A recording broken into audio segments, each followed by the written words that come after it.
Welcome to Thought Leader Life, where we are helping to democratize thought leadership.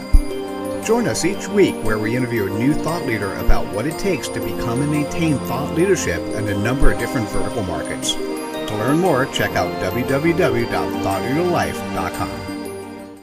Hi, Mitchell Levy, the AHA guy at AHAthat, and welcome to episode 143 of Thought Leader Life. Got with me Natalie Forest, and Natalie, you have done spectacular. We haven't finished our last guy yet, so we've got Dr. Jeff Magee.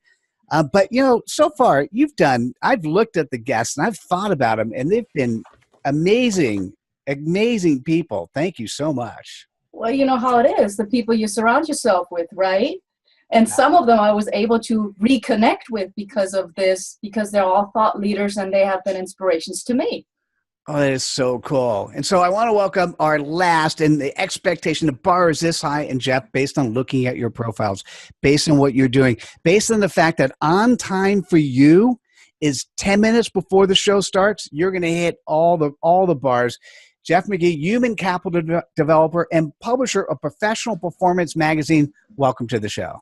Thank you very much. Appreciate it. You guys have raised that bar, so now we have to get ourselves even more energized to get over it. Well, let me give you a quick lob. The show is focused on achieving your potential. What does that mean to you?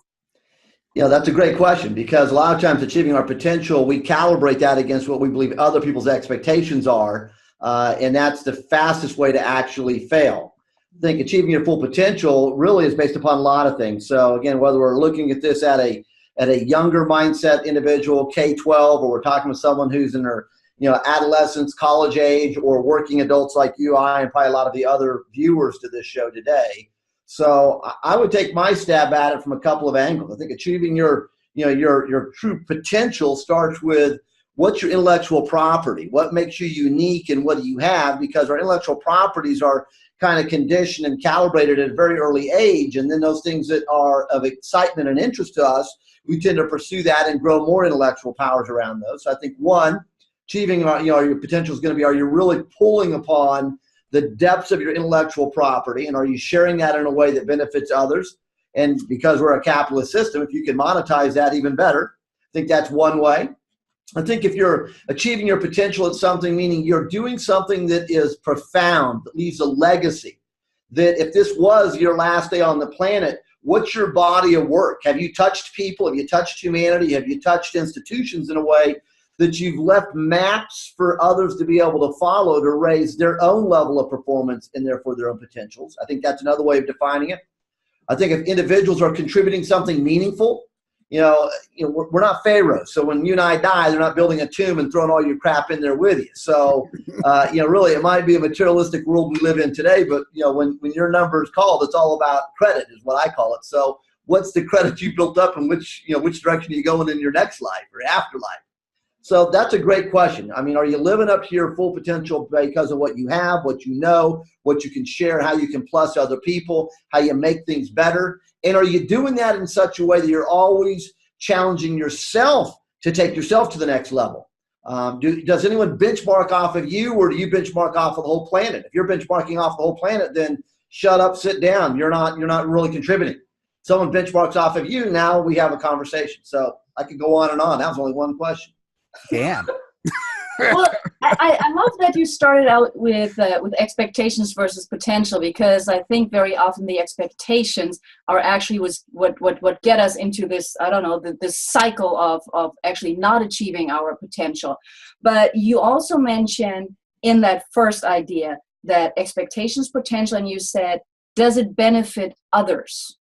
And of course, the next question to that is, how do we know, or what's the bar for benefiting others that we take into the tomb of the pharaoh and all of that? No, I think there's a lot of them. So in the human capital development world, there are a couple of models we use. In psychology, there's a couple of models we use. In any business, every business is built off of only a couple of models. So in your industry, you have to figure out what are those foundational building block models that you build success off of to actualize potential. And then once one understands those, which, to be blunt, is a very limited population, We have a world today that's full of charlatans and bullshit artists, to be blunt, and we popularize those, we celebrate those, we get caught up in the rhetoric where everyone forgets what reality is.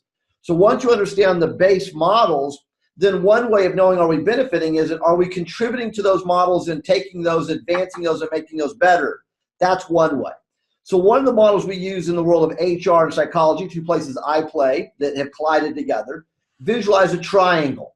If you visualize a triangle, inside that triangle would be a person's name. It would be Mitchell, Jeff, Natalie, whoever, a person's name. And there's three sides to that model that makes up who you are. So one of the vertical side is going to be aptitude. So aptitude is knowledge, skill. It's your ability to learn academically or through the University of Hard Knocks, but it's knowing a mental map of how to do something. And then the second vertical side is going to be application. Just because you've learned it, do you really know how to do it?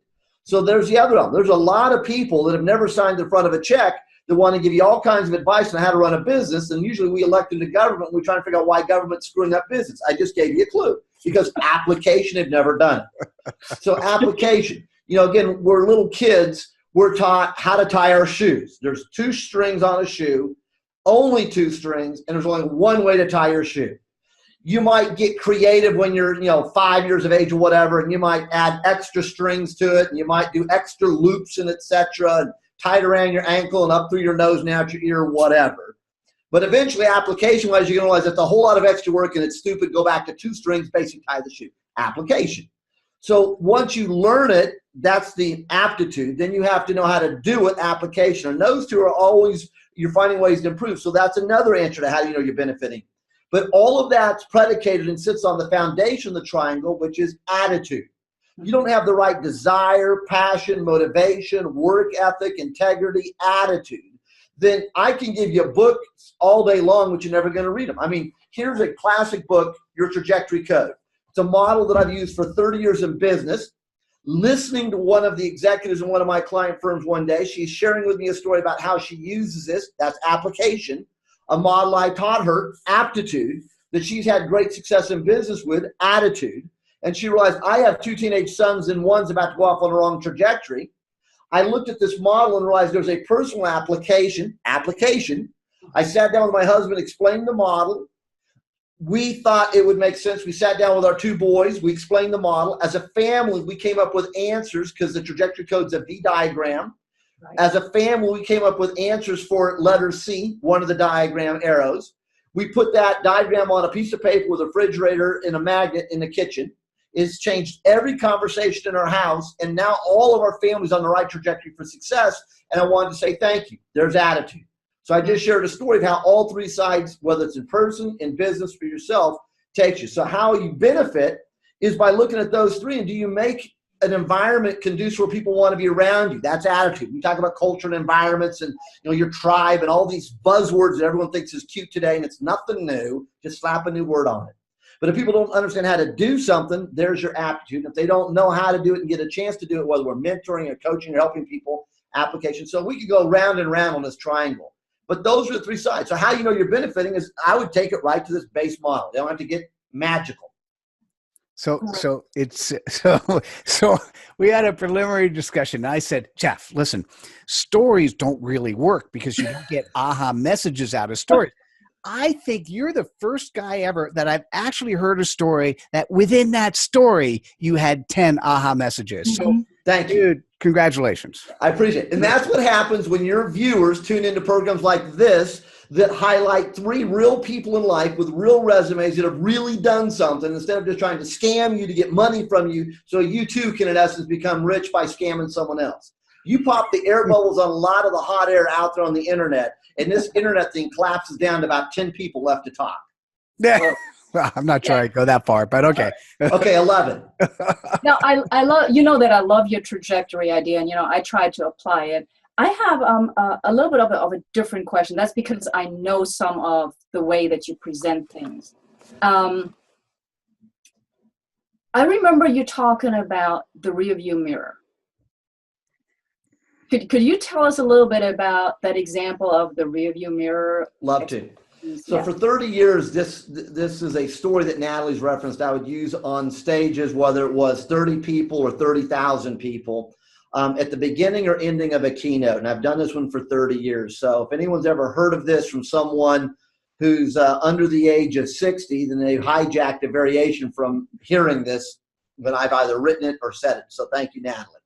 So basically, this is the concept. So for the listeners and all of you, where you're seated right now, or if you're jogging and listening to this, or you're driving a car, visualize wherever you are as if you are a time capsule. You are basically a time machine.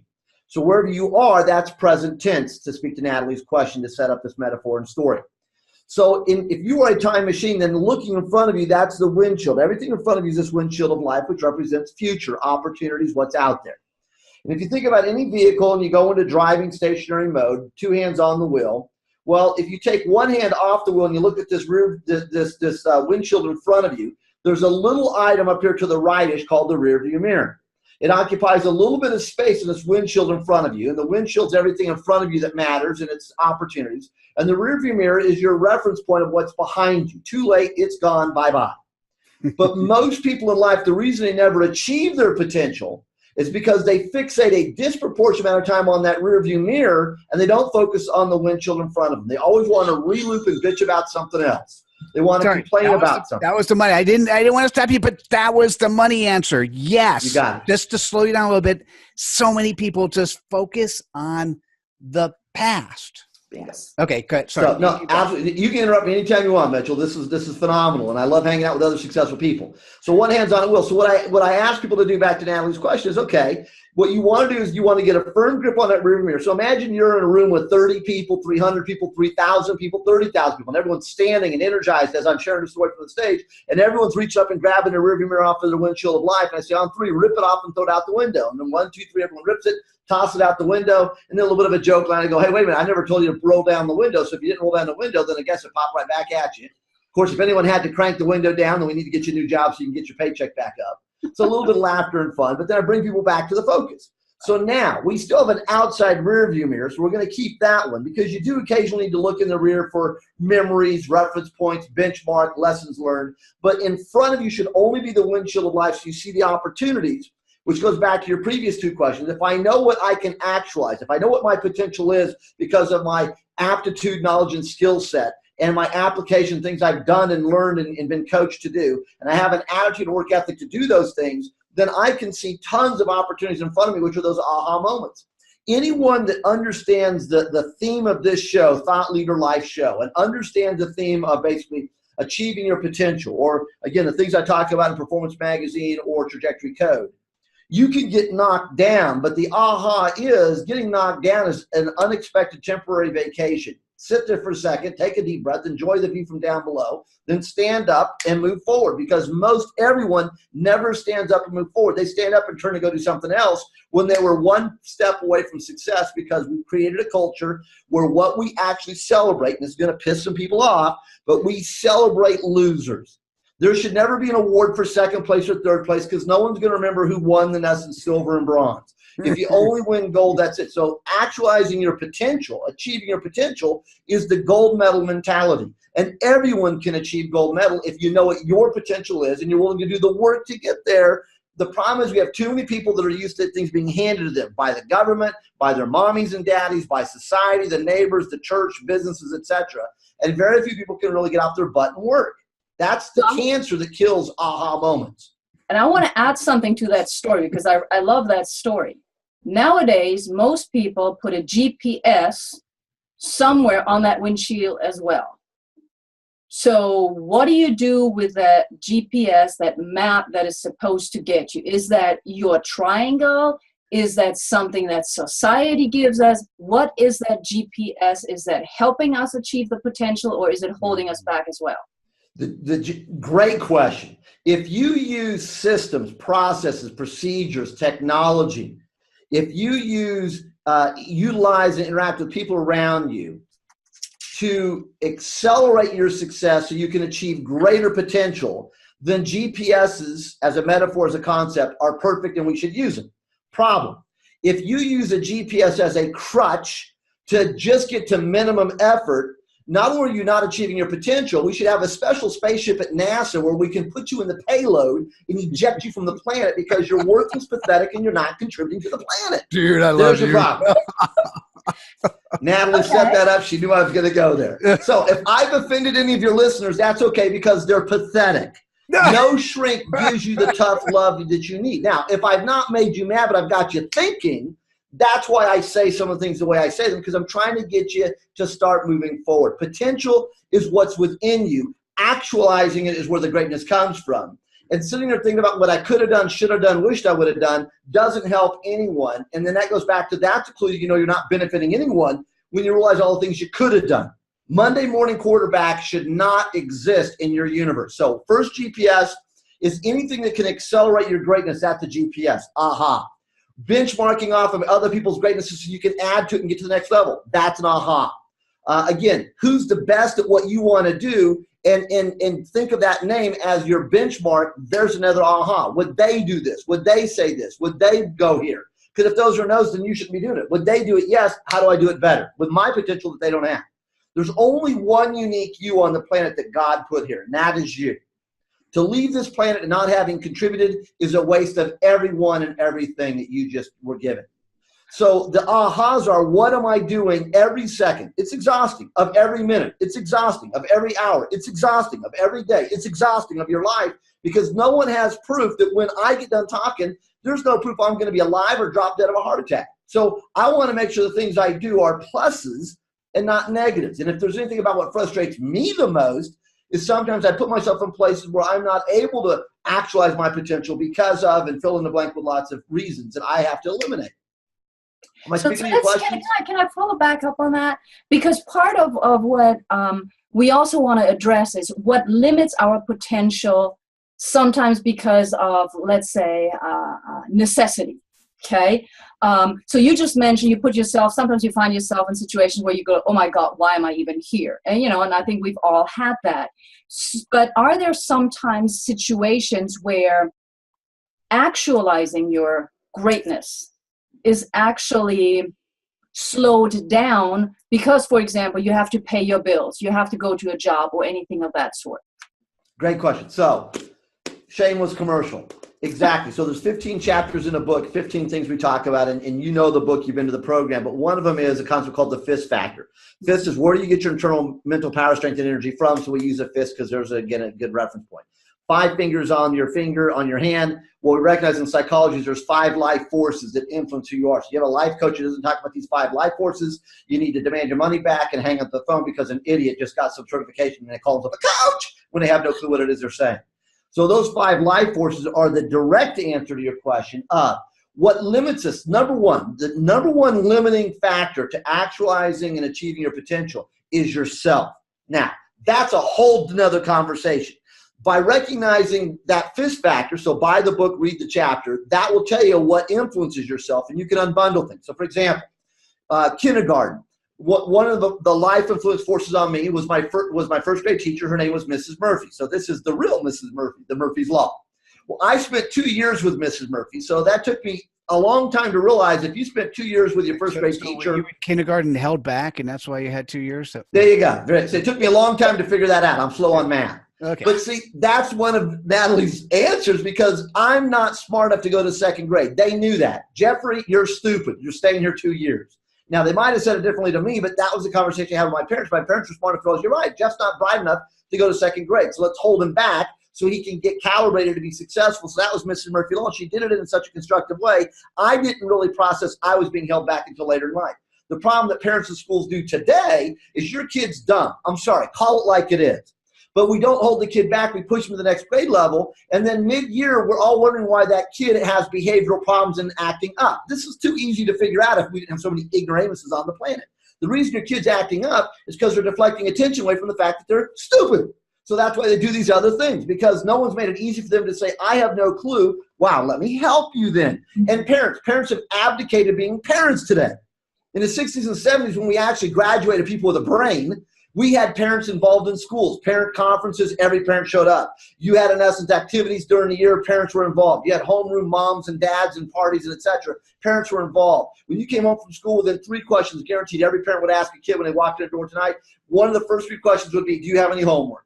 And if you said no, probably every parent said, I don't think so. You do have some. Where is it? They'd call the teacher. Why does my kid not have homework? Today, it's the other way around. No one talks. I mean, parents, they play stupid. Oh, I didn't know my kid had missed school for 4 months. Are you serious? You both should be ejected from the planet. You're wasting your gift of being alive. But we tolerate this stupidity, which comes back to, again, so number one is yourself, your internal voices, the people you associate with. Am I on track, Mitchell, or am I doing more energy? You're bringing tears to my eyes. I'm crying so much. I'm trying to hold it back, my laughter. So number one, Natalie's question is, we compete against ourselves, no one else. That's the problem. So when you think you're competing against someone else, you've already failed to be able to then clearly, objectively, logically find your potential, bring it to the game. So number one is yourself. Number two then is your peer. Who are the people you hang around? I mean, there's great books, Tuesdays with Maury, if you were dead and you could have 5 people to dinner, who would you have? I mean, all those games we play, but it's your sphere of influence. Who do you associate with? You hang around losers. Don't be stunned when you get to the losing line. So again, we need to clean up our communities. It's not the President of the United States' fault. It's not, in essence, Congress' fault. They own this later on down the road, but it starts with look in the frickin' mirror, people. I mean, Baltimore's been imploding for 45 years as of the day we record this. It's nothing new in the last 5, 6, 7 years or today or tomorrow. It's been imploding because its leadership as a city consistently, historically sucks. I'm sorry. Call it like it is. Your state is bankrupt. Pick on any state, not just Maryland. Maryland's a great state in lots of other ways, so don't mishear my comments. But again, we have problems in politics, but no one holds anyone accountable. Before you hold the politician accountable, come back to you. You're the parent. Are you involved in your kid's life, your school's life, your neighborhood? What about the other parents? You guys, as parents, just step outside in front of your yard and just have a cup of coffee or soda and visit in the evening while your kids are playing at 7:30? And do you know your neighbors? In essence, and is there any religious elders in the neighborhood? And what about get them off their fat butts for a second? Are they involved in their neighborhood doing something? I mean, a lot of what I just said, the answers are no's to all of those, which goes back to why are we not successful? We don't have an infrastructure mentally or physically around us to support success, but everyone's busy pointing a finger as to why we're not successful. So the first things I would do in answering Natalie's questions, I just try to give a lot of quick examples and mental ahas. Am I doing this stuff? Is before you worry about someone else, look in your own mirror. You, your family, your friends, your neighborhood, your town, your county, your state, this country, then we can go outside and take care of the others. But no one does that. So powerful question. Then we can compete against all the other forces of the universe. There's a lady right now as we're recording this. So again, some people may be viewing this sometime way in the future. So there's a young lady from the United States that's on the Hungarian ski team, and she's competing. And everyone is talking about how embarrassing she is and how she's embarrassing herself and how pathetic she is and the fact that, she's not even going to be good enough to get last place of the last place because she can't do anything right. But the joke's on all of us, not her. She wanted to be an Olympian. So she realized, wait a minute, I can be on the Hungarian ski team because they basically don't have one. And guess what? I now made it to the Olympics and you didn't. So guess what? You suck, I win. That's all attitude that said, I'm going to try one of those aptitude and applications. So again, if you surround yourself with everyone who tells you can't do anything, you'll never do anything. But if you surround yourself with people that say you can, then you can start to achieve your potential. Wow. Powerful, powerful question, Natalie. We can go on forever. I know you can. And since I know you can, I want to switch it up a little bit. Because one of the things that I think a lot of people, especially women, I'm going to go there, but I know also some guys, have problems with is understanding that when we're trying to achieve our potential and when we're applying our aptitude and we have a certain attitude, there are some other things we need to do in order to have success, whether that is in our private or in our professional lives. And it's that big S word that a lot of people hesitate. So how do I, for example, sell to my neighbors the fact that we all need to come together and, raise the community? Or how do I sell to the other parents that they might want to ask their kids what they're doing? And a professional field, how do I sell to others that I'm actually the expert and you're not? And that's a great question. So let's tackle that a lot of ways. Yeah, let me just say that for those, this is a beautiful question, because one of the things that's important in life as we transition from this industrial age to this social age is the fact that the barriers, those silos that said, if you're in marketing, salespeople are horrible. If you're in manufacturing, marketing, sales don't do anything, right? What's interesting, as humans, we all need to be marketers. We market ourselves. We all need to be salespeople. We actually all need to be good, agile project managers. So I just thought I'd mention that because you get this sales orientation I'd love to hear about. It's brilliant. So growing up in sales, and it's a great question you posed, Natalie, and Mitchell and I were talking about this offline, that when I work with business owners and corporate CEOs through my leadership work for the last 30 years in programs and college textbooks I've written and courseware and et cetera, that the leaders that tend to be, and there's exceptions, but the norm of the leaders that tend to be the most successful are the ones that grew up in sales at some capacity. And if a leader never grew up in sales and they recognize that, and they therefore start to make themselves more aware of sales, which is the heart of your question, they become even better CEOs, because you're always selling your message, your values, your vision, your culture, your ambitions, other people's aspirations. You can marry those with yours if you know where someone else is trying to go and you're wanting to go, and we can find a way to dovetail those together. We can go there together. So you're always selling relationships, communication, negotiation, mediation, arbitration. All of that is in the universe of sales. So with that said, let me back up a step. So one of the magazines I publish is called Performance, and we get phenomenal personalities every quarter to write for us, and we've done business interviews with people that have since passed away, and it's phenomenal. But I would go back to the late, great Zig Ziglar for our listeners and viewers today. And if you're not familiar with Zig Ziglar, you need to Google him. He's kind of the godfather of the past century of sales and motivation. And a lot of people that are new to this stage talking about self-affirmations and motivation, success, and et cetera, the more you know about Zig Ziglar, the more you'll start to realize that they're all robbing him and using his ideas. But Zig Ziglar. So Zig had a phenomenal concept, and I'm going to give you two answers to sales. One was, he said, think of it this way. When you're trying to communicate to someone in a way to get them to take action and become motivated to join in with you and embrace you, your ideas, what you want them to purchase or whatever, think of it as if you're communicating to someone over a radio frequency. And every radio station has call letters. If you go to Sirius, satellite, cable, internet, there's a frequency upon which you find someone. So if you're listening to someone and you want to motivate them, then you've got to look at your messages you're sending it to them and say, does this message resonate and play to them as if they were listening to me over the frequency of WIIFM? Now stay with me. This is not Jeff Mageeism. So every individual, so there's two ways to answer your question, Natalie. So if you want to motivate an individual, then you look at your messaging and say, if I was a recipient of my message, would it resonate in my head to motivate me to take action as if I'm hearing it through WIIFM? And you both know the answer. So for our listeners, give me the answer. What's in it for me? What's in it for me? Exactly. So if you look at an email you're about ready to hit send to your neighbor across the street, you want them to take action, go get a cup of coffee or a glass of water or whatever, come back and reread it as if you were them and say, if I read this, would it motivate me to take action, or would it offend me, or would it cause me to be passive aggressive and work against them? So there's one answer. Now, what I did was I look at this through another lens. So Pfizer Pharmaceutical was a client of mine for decades. I did leadership and sales work with them. And I would fly into New York City, and I had a group of trainers. We would fly into New York City every week. We were in New York City, and we were, in a car service going up to Rye Brook, New York, where at the time was their national learning facility, was at the Drow Arrowwood facility.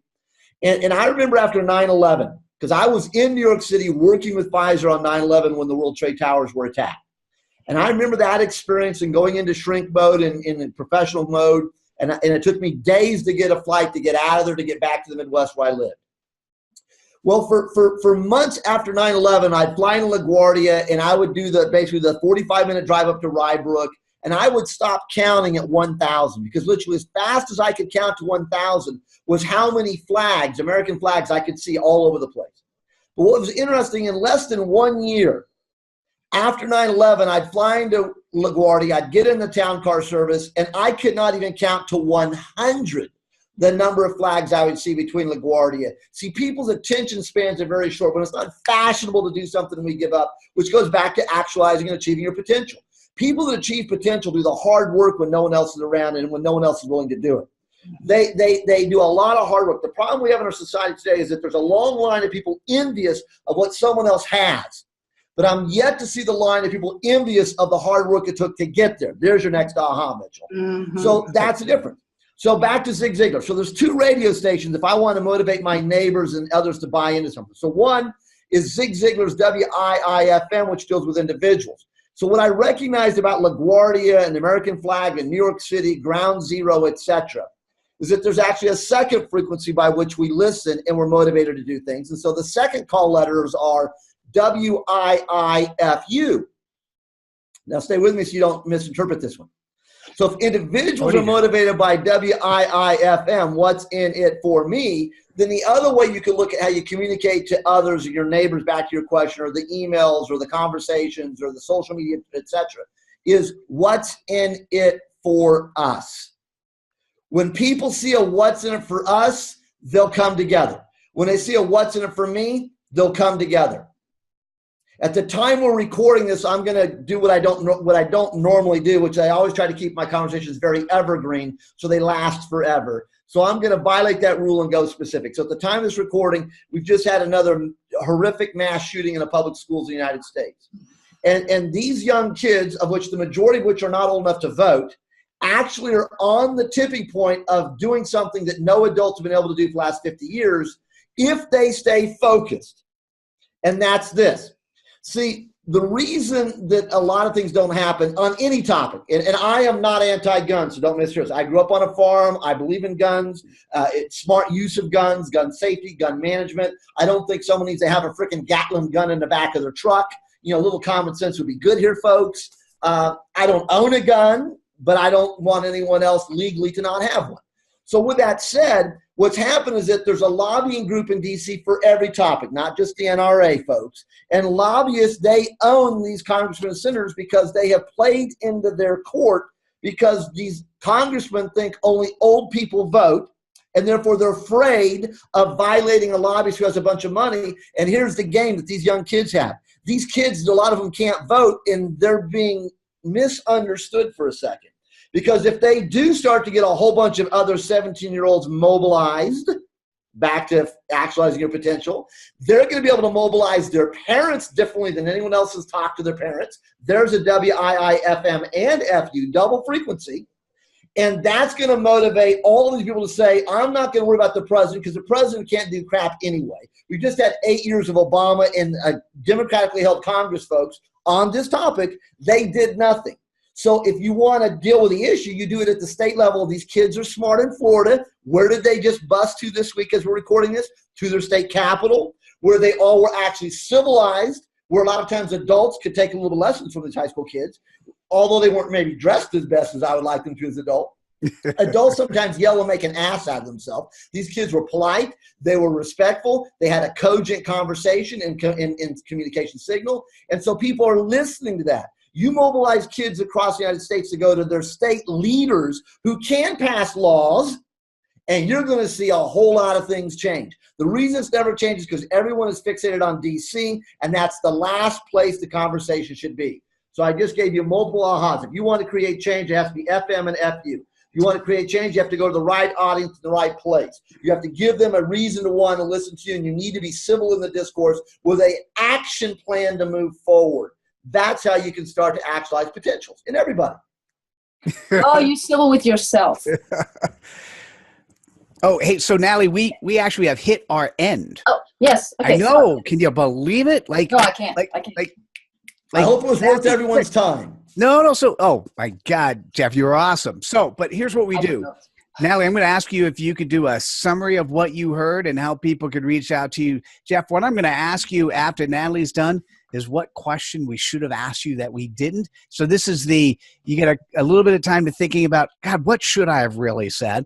And I'll wrap up and then we'll finish. So Natalie, what do you think? What did this, and you could summarize not just Jeff, although he's hard to do just by himself, but you could do the whole program if you want. Well, I think I got a number of things out of what Jeff said, which is, of course, why I sort of wanted him also to go last. Sorry, but, last gets, I don't know. So Thank you. The one thing that I think is really important is where you were saying the actualization of your potential comes from within you. And I think a lot of people forget that. And you're at the same time saying you need to have the systems in place. You need to have that support network. You need to learn. You need to, something that Mitchell and I talk a lot about, you need to be vulnerable and say, I can't do this. I need help. I need to learn. And then that honesty and that integrity, if we're really trying to, actualize or achieve our potential. Those are all key points. And the integrity and the honesty to me are really crucial, and you highlighted those a number of times, whether it's with, what's in it for me, what's in it for us. So always being honest, I think is really crucial, and not giving away all of the responsibility, but taking it and admitting, this is my job, I live here, so why don't I make a change right here and help the potential of my house, I don't know, my neighborhood and so forth. I think that's really, really crucial. And of course, the trajectory, that hangs on my wall too. I think overall, Mitchell, I think we heard so many ideas about how to reach the potential, and it all comes back down to what I just sort of said, Jeff also said, which is it starts with you, know your purpose, know your passion, and you had mentioned skill. So know what you're interested in, know that, and then takes the next step to potential and really make that happen. And part of your potential has to be sales, has to be connections, and has to be really the hard work that nobody envies and nobody realizes is there. And I think there are a lot more people out there who are in the process of trying to figure out how to reach their potential than we might actually realize. So I think that would be like my whole wrap up. Beautiful. And Natalie, how do people, that was a beautiful wrap up. And how do people reach out to you? Well, same way as always, my website, natalieforest.com, and anywhere on social media, Natalie Forest. I'm pretty easy to find. And as I always say, I try to get back with you as soon as possible. I really do. Yes, you do. So Jeff, man, you're like this Energizer bunny, and you will round up, and you just, man, go. So what question didn't we ask you that we should have, or how would you like to summarize what we talked about today? It's a great question. So one question I would offer is there a formula for success in whatever it is you're trying to do in life? And if there is a formula for success, then my answer would be yes. What I've recognized, in my 53 short years on this planet and 30 years in business and 30 years of being self-employed, every business I work with, whether it's Anheuser-Busch, Harley-Davidson, Boeing, NASA, Monsanto, John Deere, Farm Credit Services, the Army National Guard, the Air National Guard, VacuWorks, any client I've ever worked with, what I've recognized in every one of those businesses, from Fortune 100 to businesses you maybe have never heard of that I just gave as examples, every one of them, it comes down to there is a formula for success in what they do. And where I've had my success is going in and helping these businesses that a lot of times have never realized it's that simple. Identify what's the formula for every job, every position that makes the business overall profitable, successful, and serve a purpose. So as Natalie said a minute ago, people are going to want to come to you so you're benefiting them. And once you understand the ingredients to the formula of success in anything you're doing, then you know as a minimum what you have to do, non-negotiable, you can always add to it. And that is the one thing that's missing. So as a performance psychologist, as a human capital developer, people want to check out more what I have to offer at jeffreymagee.com, not Jeff Magee, but jeffreymagee.com. They can see those elements. But one of those final pieces to your question as an answer is one of the elements I've created is a model called the Player Capability Index Model. And the Player Capability Index Model is my macro answer to your question, that it is the success formula for a human being on this planet, period, no matter what you're doing. From looking for the Shaquille O'Neals to Tiger Woods to Oprah Winfrey's to, Joan Rivers to the last couple of presidents, phenomenal people that write for my magazine on a regular basis. Studying all of them, I've realized that this Player Capability Index Model is exactly how you dissect them to be able to decode them to see what the code is for success. So everything has a formula. And if you want to be successful, you must figure out the formula, and then you must be willing to do it. Gives me chills. Yes. Thank you. Beautiful. Thank you, guys. Thank you, Natalie, very much for remembering me. Of course. But this was beautiful. A nice wrap up. And I think my bigger takeaway from this is in terms of achieving our potential, I think one of the things that, first of all, we've all heard of we always say WIFM, we skip the two I's, but I don't think I've heard of the WIFU before. Thank you. I'm adding that to the culture. And I like that one. It's actually kind of what you started when you bring people we together. Got on the call. That's what you said bring to them me. Together. Mitchell, how can I serve you? How can we make this a good show? Right? You not only know it, but you ask it. You not only know it, you ask it and you implement it. Right? So that's perfect. The other thing that was relevant, very relevant for me, is we often think about people reaching their potential of what they're actually doing in this life. And what you alluded to is what tool sets, what framework, what infrastructure, what capabilities are we putting in place for tomorrow's lives, for the people going forward? And legacy, baby. It's all about legacy. Yeah, it's all about legacy. And that was pretty cool to tie that into what we're doing. Thank you. Because that's what it's about. I mean, if you're a good parent, it will show in your children and grandchildren. Your children and grandchildren suck, and there are some exceptions, but as a norm, if your kids or your grandkids suck, go find a mirror. You created it, so enjoy the nightmare you gave to the world. That's simple. Man, it's hard not to love you, Jeff. It's a love-hate, man. It's like, anyhow, guys, thanks for joining us. Thank you, guys, and thank you for watching and listening. Yeah, this one's pretty cool. You probably have to watch it in slow motion, though. But this one's great. Reach me on just Google Mitchell Levy, connect to me on social. I am happy to communicate, respond, hear from you. I am so looking forward to this book on achieving your potential and then rolling out the episodes over time, because I've heard from my audience how much they've loved the guests that you've brought on, Natalie, and Jeff is by far no exception.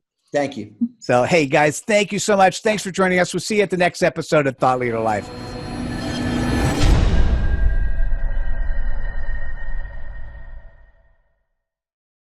Hope you enjoyed this episode of Thought Leader Life. Please subscribe to us on YouTube and activate us by going to thoughtleaderlife.com/activate. Till next time.